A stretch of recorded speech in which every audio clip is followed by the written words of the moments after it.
자, 대리권건 4개 했고요. 2개 남았고요. 하나가 뒤에 있어요. 104페이지에. 대리권 남용이라고 의 발생 원인 범위 제한. 요 범위하고 제한이 제일 중요하다고 그랬습니다. 5번째 대리권의 남용이란 게 있는데요. 자, 갑이 을에게 땅을 팔아달라고 부탁을 했고요. 을이 병하고 계약을 했습니다. 계약을 하고 대금을 수령했어요. 을이. 수령할 수 있다고 그랬죠? 근데 을이 수령한 대금을 갑에게 갖다 주질 않고 횡령을 했습니다. 자, 이때 이 횡령을 한 행위가 대리권의 범위를 넘은 행위라면 무권대리가 된다 그랬죠. 무권대리하면 갑에게 무효가 된다 그랬죠. 그러면 병은 갑한테 가서 계약의 유효를 주장하여 땅 내놓으라 소리를 못하죠. 그런데 을이 돈을 받으면 우리민법 114조에 의하면 그 효과는 직접 갑에게 생기도록 하고 있어요. 다시 말해서 을이 돈을 수령했다. 직접 누가 수령한 거다? 갑이 수령한 거다. 그러니까 병은 갑한테서 땅 내놓으라고 할 수 있게 됩니다. 결과적으로 이 횡령을 한 행위는 대리권의 범위를 벗어난 행위가 아니에요. 즉 이 횡령한 행위는 대리권하고는 아무 관련이 없는 갑을 배신한 행위에 불과합니다. 이런 걸 을이 대리권의 범위 내의 행위했지만 대리권 범위 내의 대리 행위지만 갑을 배신한 거잖아요. 배임적 대리 행위라고 불러요. 자, 을이 돈을 횡령했다 해서 이걸 대리권의 범위를 넘었다라고 착각하시면 안 됩니다. 을이 병으로부터 돈을 받는 것까지가 대리권이고 대리 행위입니다. 그 돈을 갑에게 갖다 주냐 안 갖다 주냐는 갑과의 관계일 뿐 대리권하고는 아무 상관이 없는 행위입니다. 자, 그래서 을이 이렇게 횡령을 했다 하더라도 이 행위는 원칙적으로 갑에게 유효해요.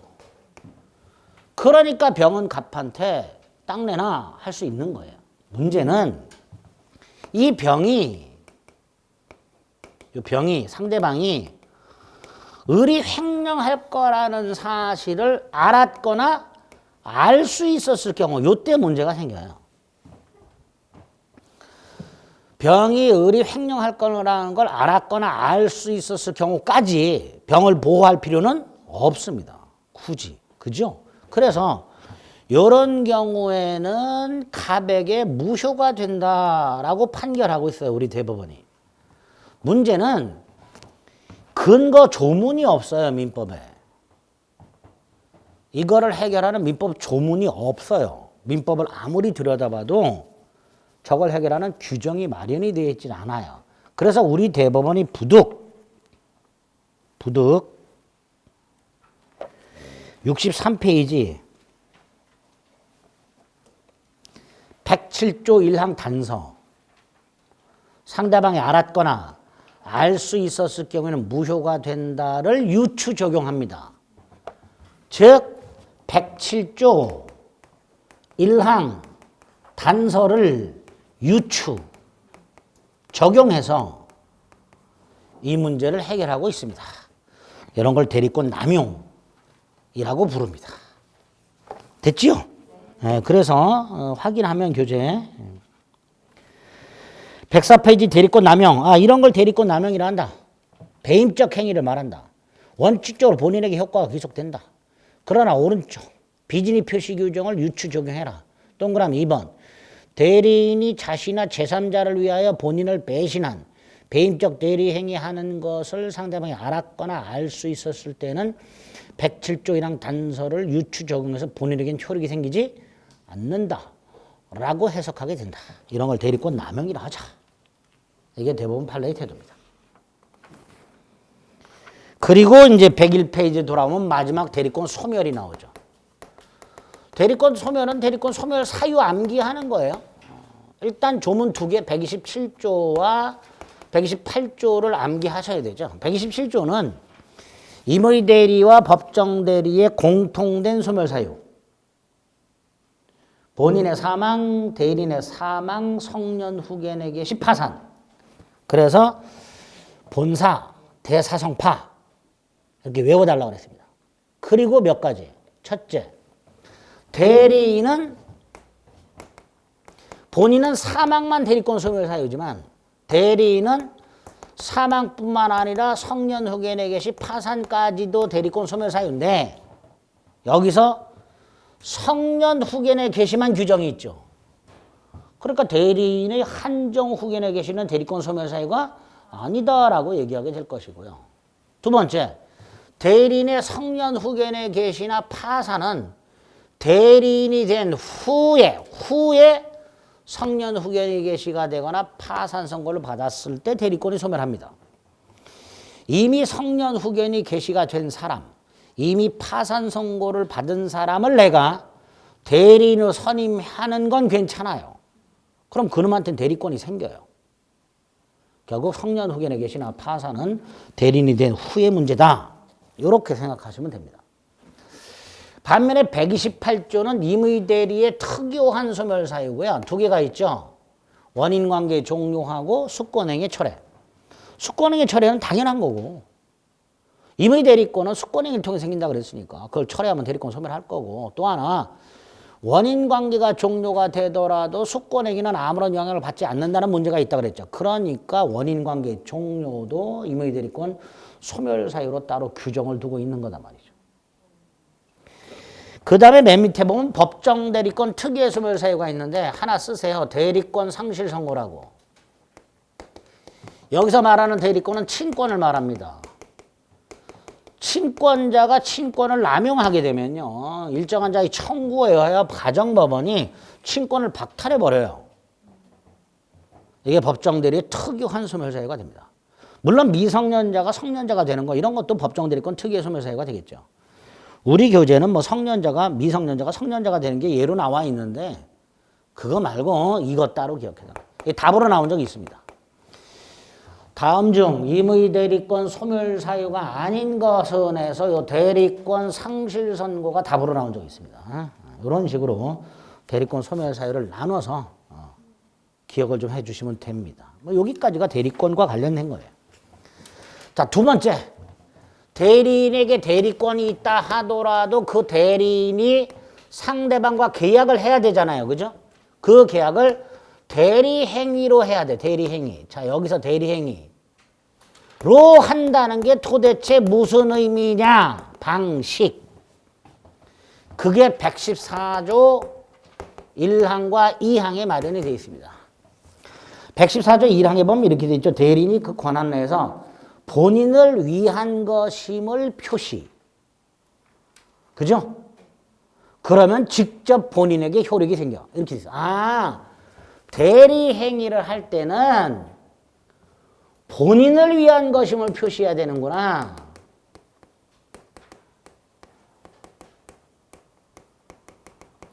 요거를 두 글자로 현명이라고 불러요. 현명. 그런데 114조 1항을 보면요. 대리인이 표시라고 돼 있죠. 대리인이 표시. 근데 2항은 대리인에 대한 제3자의 의사 표시라고 돼 있어요. 그죠? 여기서 이 제3자가 누구냐 도대체? 상대방을 말합니다. 114조 2항에서 제3자가 누구라고요? 상대방. 그러면 1항은 대리인이 표시하는 거죠. 능동이죠. 반면에 2항은 상대방이 표시하는 거잖아요. 그죠? 그걸 대리인이 수령하는 거잖아요. 수동이에요, 수동.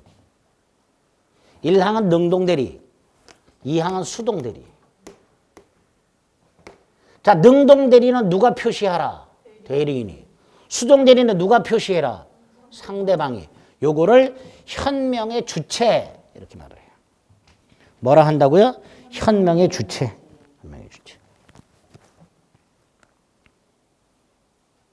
그래서 114조 1항과 2항은 현명의 주체가 누구냐를 규정하고 있더라. 오른쪽 양가로 3번에 동그라미 2번. 수동대리에서는 상대방이 표시하여야 한다. 그죠? 능동대리는 대리인이 표시하고 수동대리는 상대방이 표시하고. 두 번째, 본인을 위한 것임을 표시한다는 게 무슨 뜻이냐? 왼쪽 양가로 1번 현명의 의와 방식에서 동그라미 1번.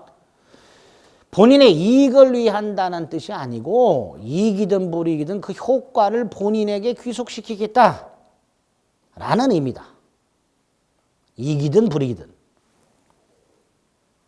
그런데 그 표시를 어떤 식으로 해야 되는가? 분류식이다. 보통은 갑의 대리인 을 이렇게 표시하겠죠.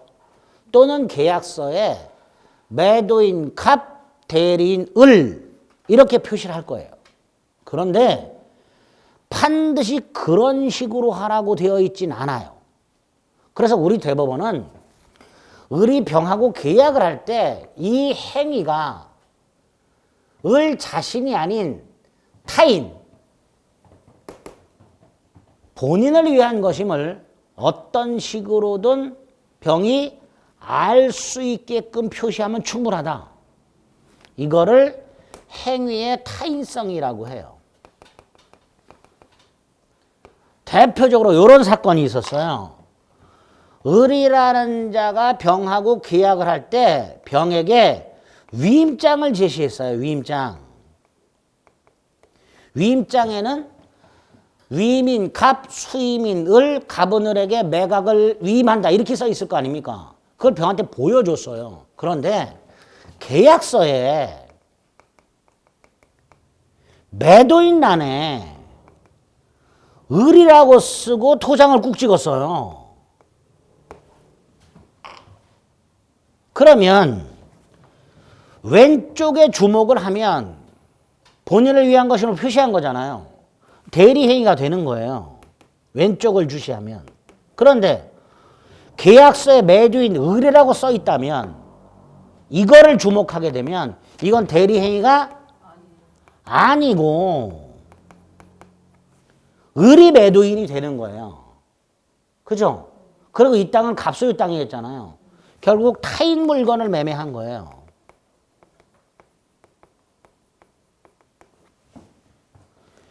왼쪽으로 보게 되면 매도인이 갑, 대리인이 을이 되는 거고, 오른쪽을 주목하게 되면 매도인이 을이 되고, 따라서 이건 대리행위가 아니라 타인 물건을 매매한 걸로 보는 거예요. 그런데 여기서 우리 대법원이 현명은 분류식이다. 따라서 위임장을 제시하는 것도 현명이다. 따라서 이건 대리행위로 봐야 한다. 설령 계약서에 대리인 자신의 이름만 쓰고 대리인 자신의 도장만 찍었다 하더라도 이걸 타인 물건 매매로 봐서는 안 된다. 이렇게 판결하고 있습니다. 그게 있죠. 동그라미 2번이 있고 판례 1번이 있죠. 그 판례 1번을 꼭 확인하셔야 됩니다.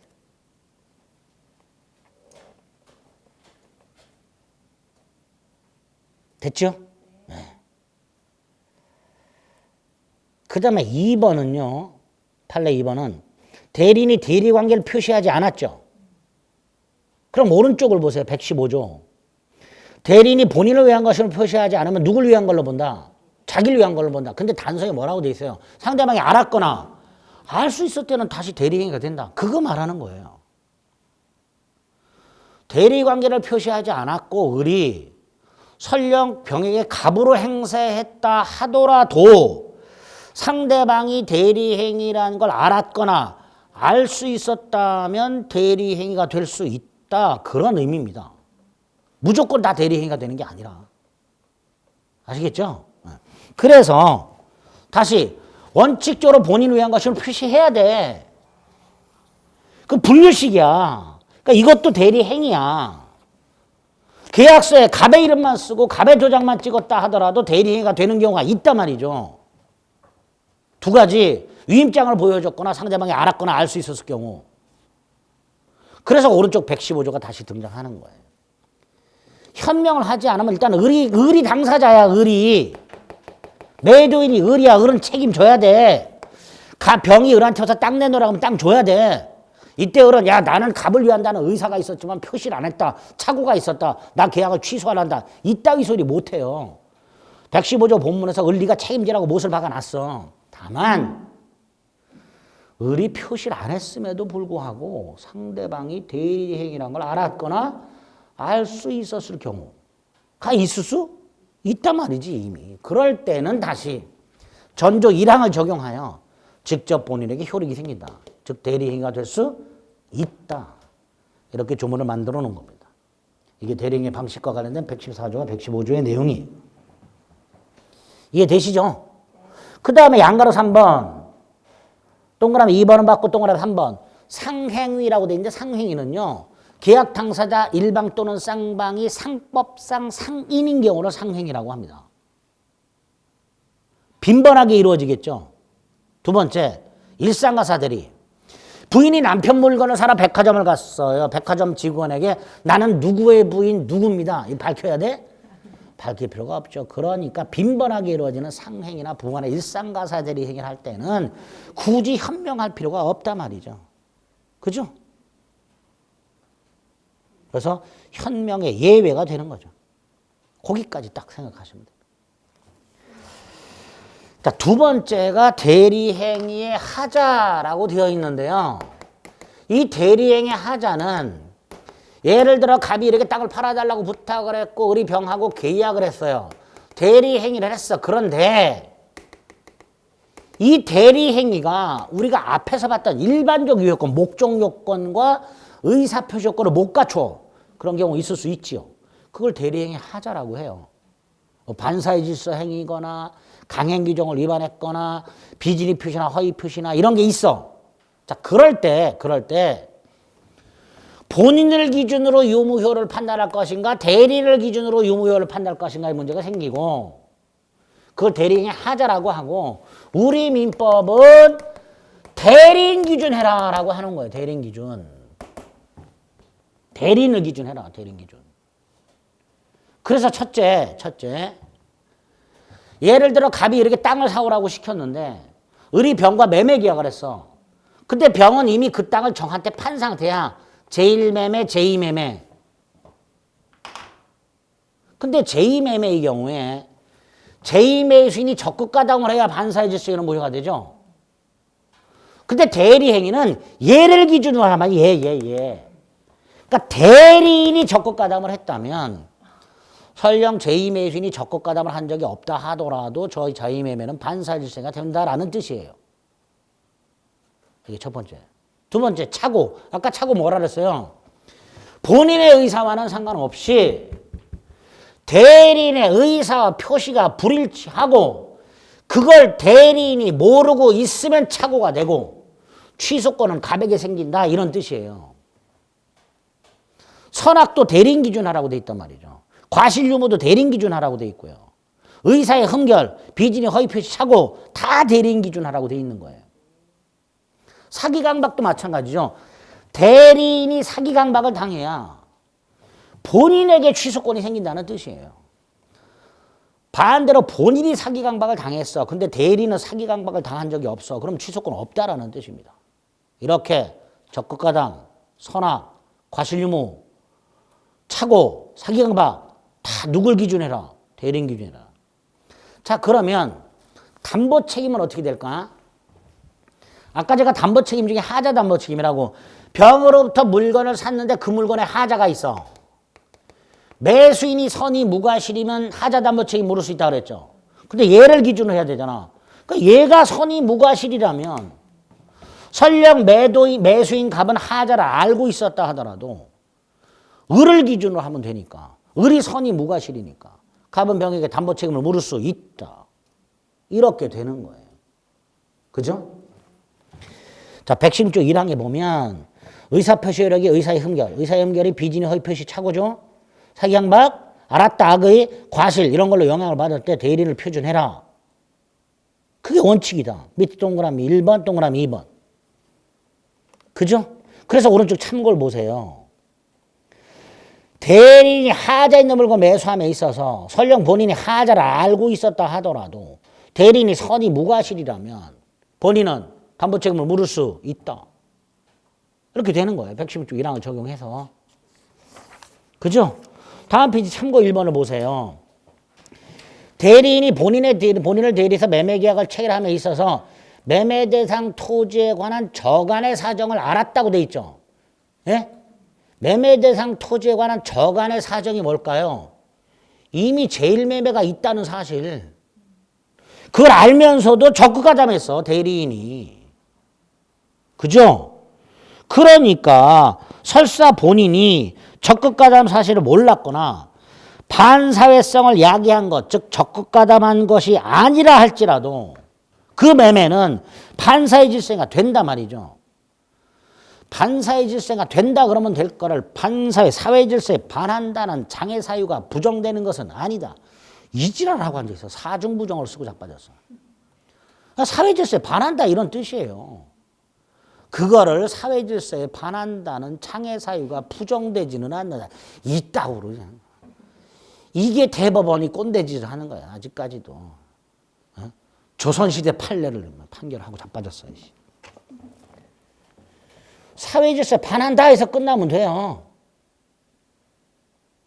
이번에 하자 의무는 누굴 기준? 대리인 기준. 따라서 대리인이 착오가 없다면 본인은 착오 취소할 수 없단 말이죠.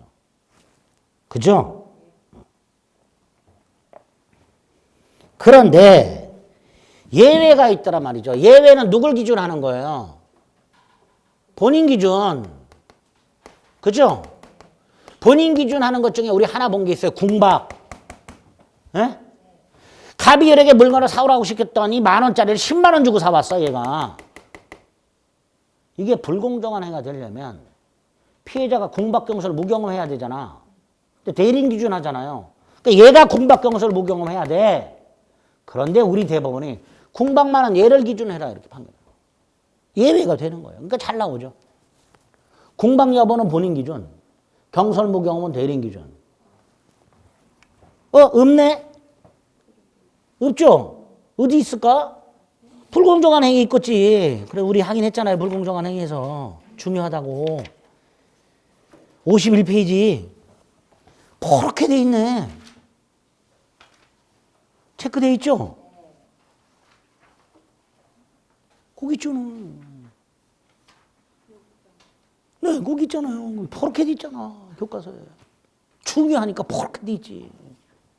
예외니까 중요한 거예요. 궁박은 본인 기준. 그 다음에 또 하나가 문제인데 이게 좀 그지같이 어려워요. 103페이지 116조 2항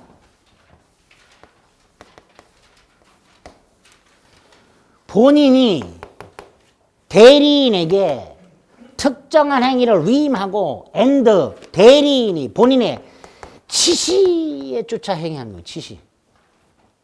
원래요. 본인이 대리한테 일을 맡기면요. 그걸로 끝이야. 지시하면 안 돼요. 이래라 저래라 지시하면요. 이건 사자에 가까워요. 그렇잖아요. 대리인한테 결정을 맡기는 게 대리라 그랬잖아요. 결정을 맡겨놓고 왜 지시를 해 지가. 그러니까 만약에 갑이 특정한 행위 매매 따위를 위임을 하고 여기까지는 괜찮은데 대리인이 본인의 지시에 쫓아 행위한 경우 이때는 누굴 기준해라? 본인 기준하라 이런 뜻이야. 그런데 1항처럼 대리인 기준해라라고 명확하게 2항에서 본인 기준하라고 되어 있지는 않고 본인은 자신이 알았거나 과실로 알지 못한 사정에 대하여 대리인의 부지를 주장하지 못한다. 이렇게 해놨습니다. 그죠? 116조 2항이 그 의미를 이해해 봅니다. 여기 잠깐 보세요. 아까 을이 갑을 통해서 물건을 샀는데 그 물건에 하자가 있었어. 근데 갑은 이 하자를 알아. 근데 대리는 몰라. 하자를. 누굴 기준한다 그랬어요? 을을 기준한다 그랬죠. 자, 을을 기준한다는 건 이런 뜻이에요. 갑은요, 병에게 야, 나는 비록 알고 있었지만 대리는 몰랐다라고 이걸 주장할 수 있는 거예요, 이거를. 이게 얘를 기준한다는 뜻이야. 그죠? 그런데 지시를 했을 땐 달라진단 말이지. 얘를 기준해야 되니까 너는 갑의 이 을의 부지를 뭘 주장 못한다? 부지를 주장 못한단 말이죠. 갑이 병한테 야, 나는 알았지만 병은 몰랐잖냐? 아, 을은 몰랐잖냐? 이거 주장 못한다라는 거예요. 그래서 104페이지에 보면 양가로 이번에 동그라미 2번이 있습니다. 대리인이 하자 있는 물건을 매수하고 물건에 하자가 있다는 사실을 알고 있고 알고 있는 본인이 대리인에게 지시하에 물건을 매수하겠다면 설령 대리인이 모르고 있었다 하더라도 본인은 그거 모르고 있다는 걸 주장 못하니까 담보 책임을 물을 수 없다. 그죠? 앞 페이지 참고하고 비교해서 기억하는 거예요. 앞 페이지 날개 부분에 참고하고 지금 본 걸 구별해서 기억해요.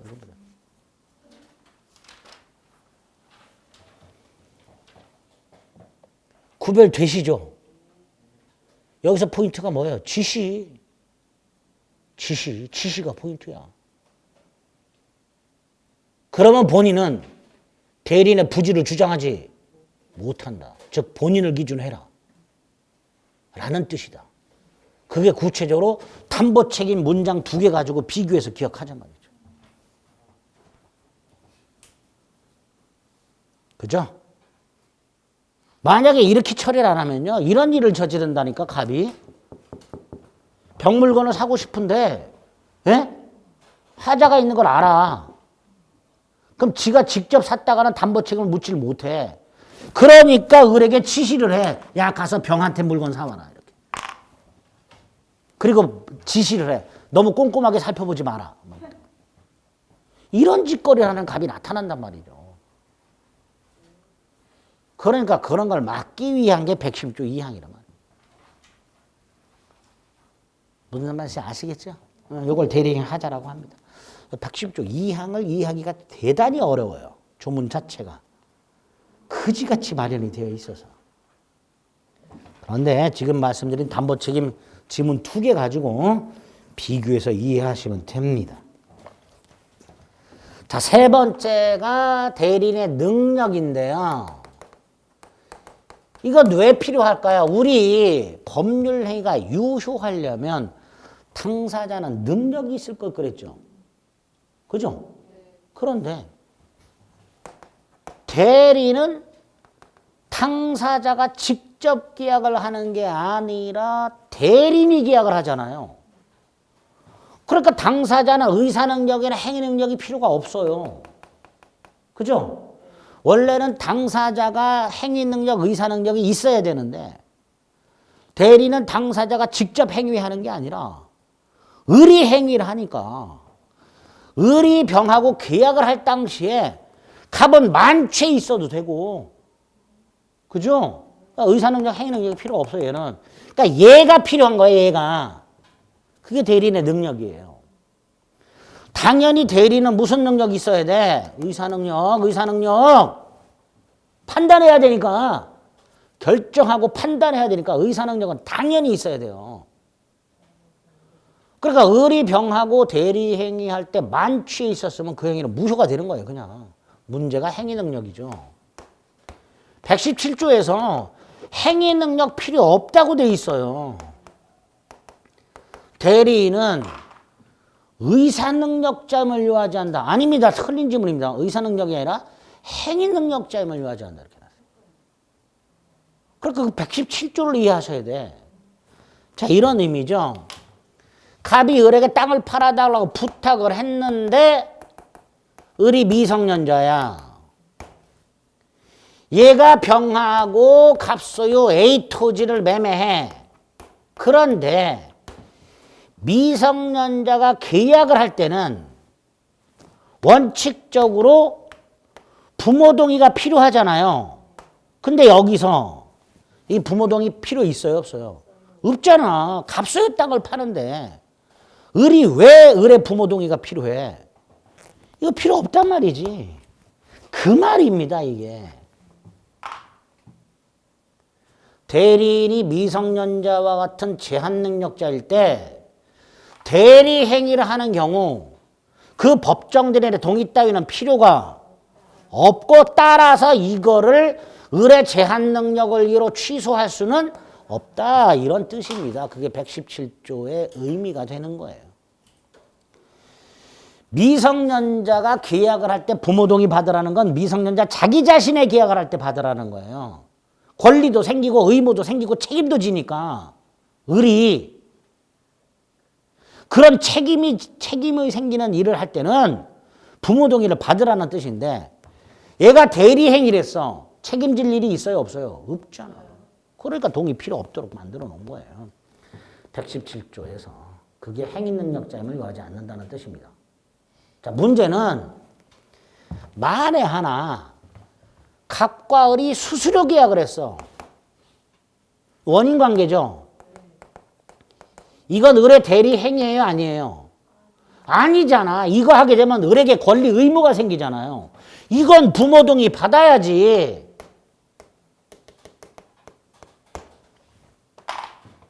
을이 갑하고 원인관계 계약을 할 때는 당연히 부모 동의를 받아야죠. 그러니까 이거는 동의 없이 했다면 뭐 할 수 있다? 취소할 수 있다.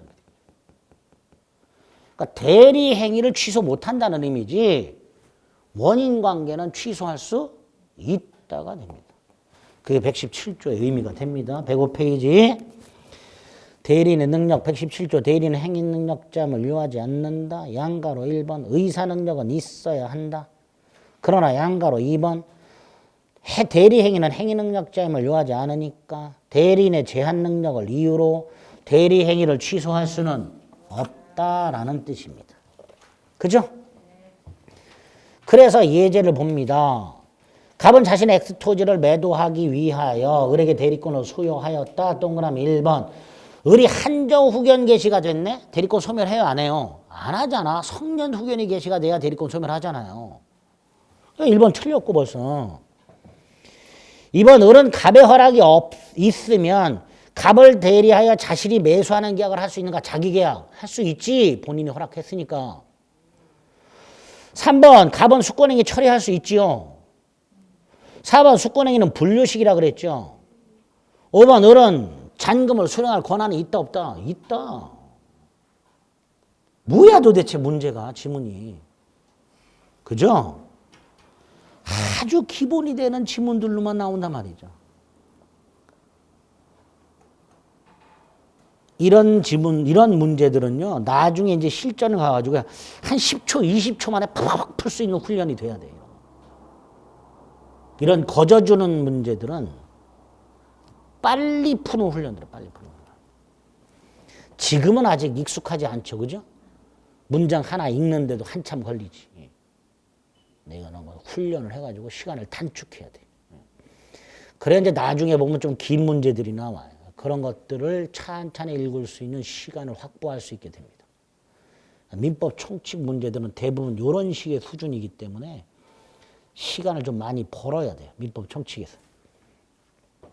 자, 여기까지가 대리 행위가 되는 거예요. 세 가지. 방식, 하자, 능력. 그러면 대리인에게 대리권이 있고 정상적인 대리 행위를 해. 그럼 효과는 누구한테 생겨요? 갑에게. 어떻게? 직접. 양가로 1번. 동그라미 1번. 직접 본인에게 귀속된다. 그죠?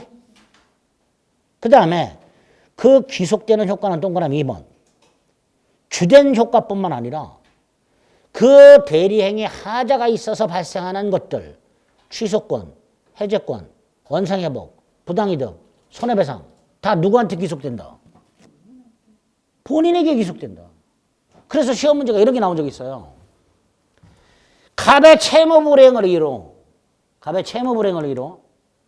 상대방이 계약을 해지한 경우 상대방은 대리인에게 손해배상을 청구할 수 있다. 안 된다니까.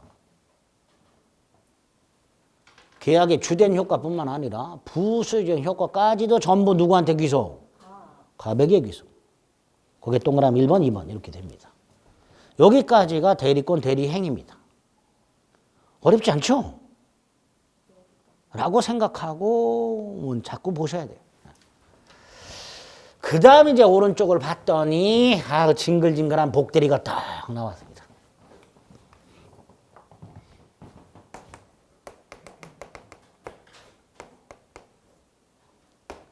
뜻을 생각해 봅니다. 갑이 을에게 A 토지를 팔아달라고 부탁을 했어. 수권행위죠. 그럼 을에게 대리권이 생겼지. 그런데 을이 또다시 병에게 부탁을 했어. 그래서 병이 A 토지를 매매를 했어. 이때 병. 대리인의 부탁을 받은 본인의 대리인. 이렇게 되죠. 왜 본인의 대리인이에요? 본인의 물건을 팔았잖아. 그죠? 병이 계약을 했죠. 권리와 의무가 을에게 생겨요? 갑에게 생겨요? 갑에게 생겨요. 그러니까 갑의 대리인이야. 다시 말해서 대리인이 선임한 본인의 대리인. 이게 뭐다? 이게 복대리다. 대리인이 선임한 본인의 대리인. 본인의 대리인이라는 걸 잊지 마세요. 본인의 대리인. 자, 특징을 생각해 봅니다. 첫째, 을이 병에게 야, 갑수의 땅을 네가 좀 팔아줘. 수권행위죠. 수권행위예요.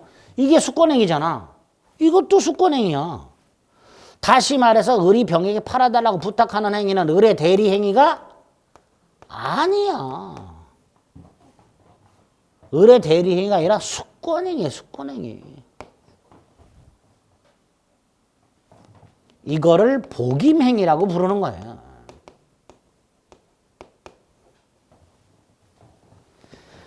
을이 복대리인을 선임하는 행위는 을의 대리 행위가 아니라 을의 수권행위죠. 따라서 을이 병에게 부탁을 할 때 본인을 위한 것임을 표시하면 된다, 안 된다?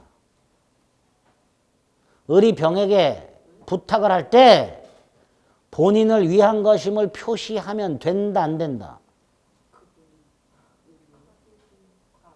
아니, 딱 뭐 값 생각하지 말고 을이 병에게 부탁을 할 때 갑을 위한 것임을 표시하면 된다, 안 된다? 안 되잖아요.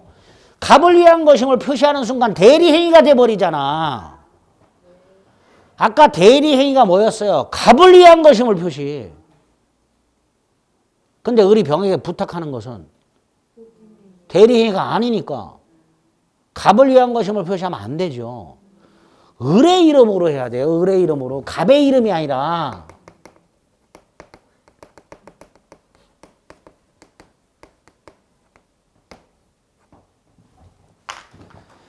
아까 갑을 위한 것임을 표시한다는 것은 모든 효과를 갑에게 기속한다는 거죠. 권리, 의무, 책임 다. 그죠? 그게 갑을 위한 것임을 표시하는 거였어요. 그런데 을이 병에게 부탁할 때는 이렇게 부탁하는 거야. 야, 뭔 일이 생기면 내가 책임질게. 을이 병한테 부탁을 하면서 야, 무슨 일이 생기면 내가 책임질게. 을이 병한테 부탁을 하면요. 병은 보통 이렇게 말을 합니다. 야, 갑이 뭐라 그러면 어떡해? 야, 갑이 너한테 부탁한 건데 내가 했다가 갑이 나한테 뭐라 그러면 어떡하냐? 그럼 을은 야, 인마 내가 책임질게, 인마 걱정하지 마. 에? 그런 의미에서 대리인 자신의 이름으로 선임한다라고 얘기를 하는 거예요. 그래서 복대리는 대리인이 자신의 이름과 책임으로 선임한, 그 대리인 이름으로 선임한다는 게 책임진다 이런 뜻이에요. 본인의 대리인을 말하게 됩니다. 그래서 대리인이 복대리인을 선임하는 행위는 대리행위가 아니라 대리인의 습권행위. 그죠?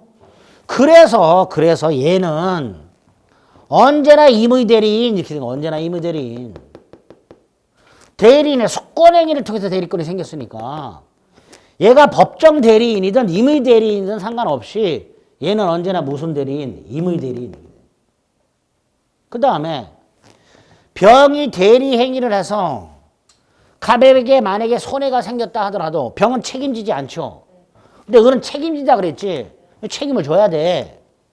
그러니까 을은 병을 감독을 해야 돼. 잘하나 못하나. 을은 병을 감독할 권한이 있다. 그 감독권의 근거가 을의 대리권이에요.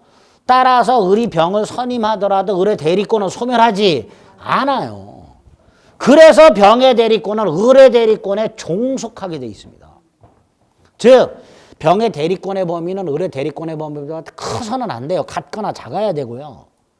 을의 대리권이 만약에 소멸하면 병의 대리권도 소멸하는 운명을 겪게 됩니다. 마지막으로 병은 누구의 대리인이라고 했어요? 누구의 대리인? 갑의 대리인, 본인의 대리인. 그러니까 얘가 대리행위를 할 때는 누굴 위한 것임을 표시해야 돼? 갑을 위한 것임을 표시. 갑을 위한 것임을. 을을 위한 것임을 표시하면 큰일 나요. 갑을 위한 것임을 표시해야지. 예? 갑의 대리니까 갑의. 무지하게 헷갈려요, 복대리는. 그런데 정확하게 대리인이 선임을 했다. 예? 본인의 대리인이다. 대리인 자신의 이름으로 선임한다. 이거를 잊지 말자. 이 복대리 뜻으로부터 모든 내용이 파생돼서 나와요. 복대리는 개념 자체를 정확하게 숙지 암기하는 것부터 출발을 합니다. 그래 안 헷갈려요. 본인의 대리인이라고 그랬으니까 본인을 위한 것임을 표시해야지. 본인을 위한 것임을. 그렇죠? 그게 복대리의 뜻이 되고 특징이 됩니다. 107페이지에 보면 서설에 복대리의 의의가 있고요. 양가로 이번에 동그라미 1번과 2번이 있어요. 그죠? 그 다음에 넘겨보면 109페이지에 보면 네모 3번에 양가로 1번이 있습니다. 이게 복대리의 특징이 되는 거예요. 지금 체크한 것들이. 그죠?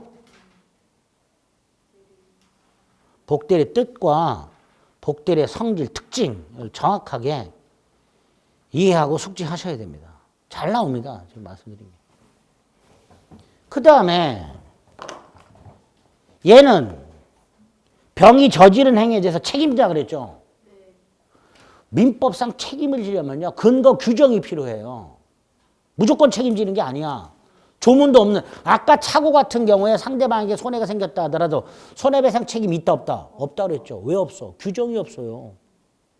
그런데 지금 제가 분명히 병의 행위로 갑에게 손해가 생기면 그런 책임지다 그랬죠. 그러니까 근거가 필요하지.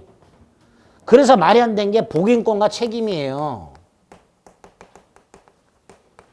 이게 120조부터 122조까지 있는 거예요. 조문이. 그리고 120조와 122조까지는 나눠놨어요. 뭘 나눠놨냐? 임의대리인의 복인권과 책임, 법정대리인의 복인권과 책임 이렇게. 임의대리인의 복인권과 책임이 120조, 121조고요. 법정대리인의 책임이 122조입니다. 자, 107페이지 하단에 보면 임의대리인의 복인권과 책임이 나와 있어요. 120조 1항 이렇게 돼 있어. 대리권이 법률행위, 즉 수권행위에서 부여된 경우 임의대리를 말하죠. 본인 승낙이 있거나 부득이한 사유가 있어야 선임할 수 있어요. 그게 아니라면 선임 못한다 이렇게 돼 있어요. 그죠? 그러니까 임의대리는 원칙적으로 복대리는 선임을 못하는 거야. 선임하지 못한다. 이게 원칙이에요. 그런데 가운데 있는 게 예외가 되는 거야. 본인의 승낙 또는 부득이한 사유. 이게 있으면 선임할 수 있다는 거야. 이게 있으면. 예외적으로. 그런데 무슨 책임을 지냐? 121조 1항. 선임 감독에 관한 책임을 지라. 자, 선임 감독에 관한 책임이 뭘까요? 선임을 잘못했거나 감독을 잘못했을 때 선임 감독상 과실 책임을 말하게 됩니다. 선임 감독에 관한 책임을 진다는 건 선임을 잘못했거나 감독을 잘못해서 발생한 손해, 선임 감독상 과실 책임을 말하게 됩니다. 그게 121조 1항이에요. 그런데 122조 2항에서는 이 책임을 면제해 주고 있어요. 어떤 경우에? 갑이 복대리인을 지명을 했어. 지명. 우리 복대리인을 선임하려고 했더니 갑이 야 쟤를 선임해. 지명을 한 거야 갑이. 그래서 갑이 지명한 애를 을이 선임을 한 거예요. 갑이 선임을 한 게 아닙니다. 갑은 지명만 했습니다. 쟤를 선임해라 이렇게.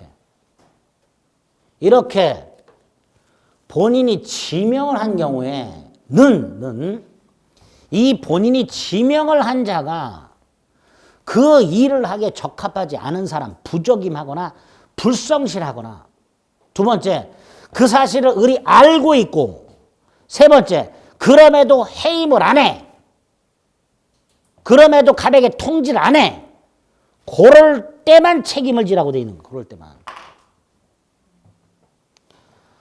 만약에 병이 불성실하지도 부적임하지도 않거나 또는 병이 불성실 부적임하지만 을이 모르고 있거나 또는 병이 불성실 부적임하고 을이 알면서 갑에게 통지했거나 해임했거나 그럴 때는 을은 아무런 책임을 지지 않는다라는 뜻입니다. 그래서 을의 책임을 면제시켜주는 그런 예외 조문이 121조 2항이 되는 거예요. 반면에 한 장을 넘기면 법정대리가 나왔어요. 조문을 확인합니다. 밑에 법정대리는 그 책임으로 복대리인을 선임할 수 있다. 그죠? 법정대리는 그냥 복대리인 선임할 수 있다 이런 뜻이야. 즉 무제한 선임권이 있단 말이죠. 근데 그 책임으로라고 돼 있죠. 무조건 책임지라 이런 뜻이야. 결국 법정대리인은 무제한 복인권과 무제한 무과실 책임을 진다. 그런데 단서에서 법정대리인이 부득이한 사유가 있어서 복대리인을 선임했을 때는 전조 121조 1항의 책임 뭐예요? 선임, 감독에 관한 책임. 법정대리인은 원칙적으로 아무런 잘못이 없어도 무조건 책임을 져야 되지만 단 법정대리인이 부득이한 사유가 있어서 복대리인을 선임했을 때는 무조건 책임지는 것이 아니라 선임 또는 감독을 잘못했을 때만 책임져라. 즉 법정대리인의 책임도 감경시켜주는 예외 규정을 두고 있단 말이죠. 이 조문이 잘 나와요. 또 120조부터 122조까지. 그거를 오른쪽에 표로 정리를 해놨습니다. 조문과 표로 정리된 걸 묶어가지고 자꾸 확인해 주셔야 됩니다. 됐죠? 자, 이렇게 선임된 복대리인 3번에 1번은 말씀드렸고 자, 2번을 봅니다. 이렇게 되어 있죠. 복대리인은 누구의 대리인이므로? 본인의 대리인이므로. 누구의 이름으로 대리해야 된다? 본인의 이름으로. 즉 병이 정과 계약할 때 을이 아니라 갑을 위한 것임을 표시해라 이런 뜻. 갑을 위한 것. 그리고 제3자에 대해서 대리인과 동일한 권리 의무가 있다라고 되어 있는데요. 123조 1항에 의하면 본인의 대리인임을 밝히고 있고요. 2항에서 복대리인은 본인이나 제3자에 대하여 대리인과 동일한 권리 의무가 있다 이렇게 해놨습니다. 자, 그 의미를 이해합니다. 여기 보세요. 갑이 을에게 일을 맡기면서 수수료 계약을 했어. 원인 관계죠. 그런데 을이 병을 복대리인으로 선임했을 때 갑이 병을 따로 불러서 수수료 계약을 하지는 않아요. 그렇죠? 그러니까 병이 계약을 했을 때 수수료는 얘가 챙기는 문제가 생겨요.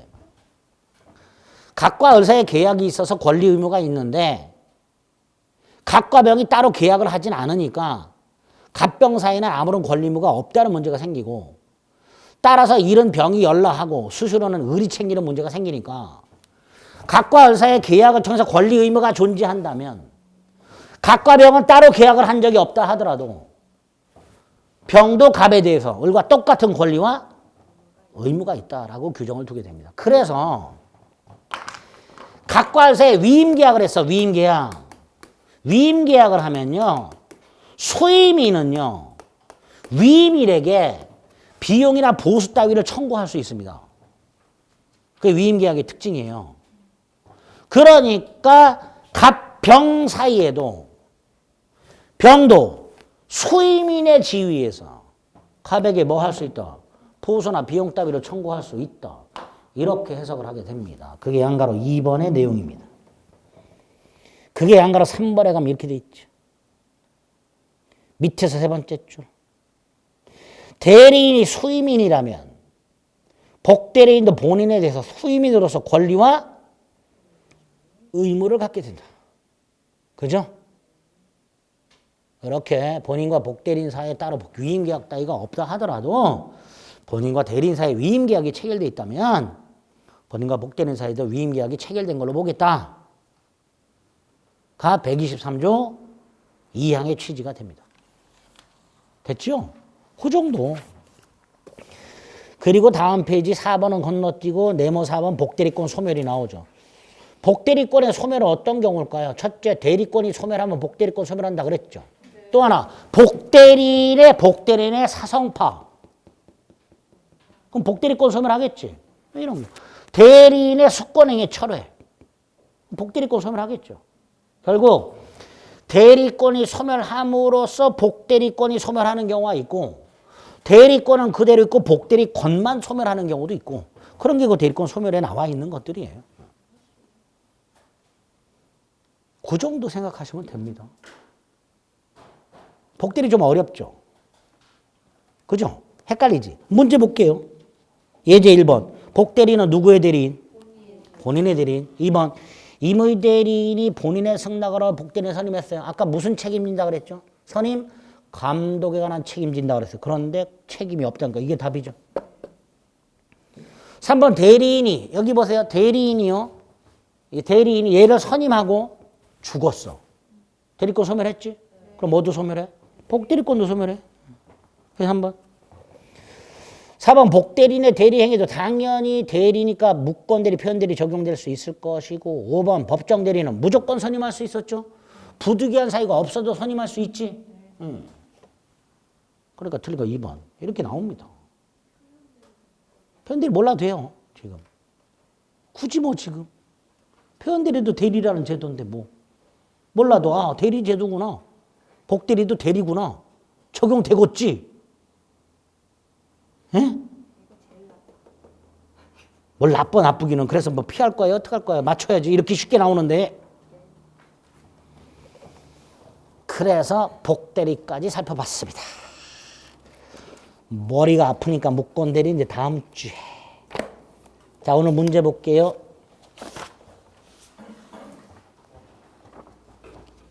머리 아프죠? 머리 아파요. 3, 4월이 빡세다 그랬어요 제가. 복습 안 하면요. 그것도 2번 이상 안 하면요. 못 쫓아옵니다. 저는 분명히 경고를 계속하고 있습니다. 하나하나는 여러분 몫이에요. 다 그렇게 해서 합격하셨습니다. 1번 108조 2항 제3자에 해당하지 않는 자 답 4번. 그죠? 가장, 매매, 기초한, 손해, 배상, 청권의 양수인 제3자 아니라 그랬습니다. 본인이 있었고 채권 가장량도 채무자 있었고 수익자 있었고 상속인 있었고 요놈 있었죠. 5놈 외워달라고 그랬습니다. 이번 중요물의 착오에 관한 다음 설명 중 틀린 것은 자 동그라미 1번은 경작 가능한 농지인 줄 알았는데 대본이 하천부지죠. 이걸 토지의 현황에 관한 착오라고 해서 중요물의 착오로 보는 게 판례입니다. 반면에 2번하고 3번은요 똑같아요. 소유자를 착오한 거야. 그죠? 매도인이 소유자가 아니야. 3번 임대차 목적물의 소유자가 임대인이 아니야. 소유자를 착오한 거예요. 이건 중요물의 착오가 아니라 그랬어요. 4번 중요분의 착오는 누가 증명해라? 취소하려는 착오자가. 답은 5번이죠. 시가착오는 중요분에 관한 착오가 아니다. 3번에 1번 취소하면 처음부터 무효가 된다 그랬죠? 소급. 먼저. 2번 상대방 없는 의사표시에서 제3자가 사기 강박을 했다. 상대방이 없는 거니까 110조 1항이 적용돼서 언제든지 취소. 근데 3번을 봤더니 상대방이 있는 의사표시에 관해서 제3자가 사기 강박을 한 경우에 상대방이 알았을 경우에 한하여 틀렸죠. 알았거나 알 수 있었을 경우에 한하여라고 돼 있죠. 그래서 3번이 틀렸죠. 4번 116조 1항 대리행위에 영향이 하자가 있더라. 그 유무는 대리인 표준해라. 5번 사기강박 취소는 상대적 취소 선의의 제3자에게 대항할 수 없다. 틀린 거 3번. 자, 4번 대리행위에 관한 다음 설명으로 틀린 것은 1번 115조 대리인이 본인을 위한 것을 표시하지 않았어. 대리인 자기를 위한 것으로 본다. 2번 상행이나 일상가사 대리는 현명이 적용되지 않는다. 3번 114조 1항 대리인이 권한 내에서 본인을 위한 것을 표시하면 직접 본인에게 효력이 생긴다.